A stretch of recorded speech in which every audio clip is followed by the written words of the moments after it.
अस्सलाम वालेकुम, welcome to my YouTube channel healthy life factory. तो आज हम बात करेंगे ज्वारिश शाही के बारे में। ज्वारिश शाही एक ऐसी दवा है जो आपके दिल, दिमाग और मैदे को तकवीत देती है। यानी अगर आपको बेचैनी लगी रहती है, दिल घबराता रहता है, तो आप ज्वारिश शाही इस्तेमाल करें।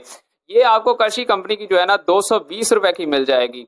ये घबराहट और दिल डूबने और बेचैनी में मुफीद है, दिलो दिमाग और मैदे को तकवीत देती है, तेजाबियत में भी मौसर है। तो आपको मैं इसका जो है तरकीबें इस्तेमाल बताता चलूं कि बच्चे और बूढ़े दोनों इस्तेमाल कर सकते हैं। बच्चों के लिए ये आधा चाय वाला चम्मच इस्तेमाल करना है पानी के साथ, और बड़ों के लिए एक चाय वाला चम्मच इस्तेमाल करना है सुबह शाम। इंशाल्लाह आपको बहुत जल्द इसका फायदा होगा।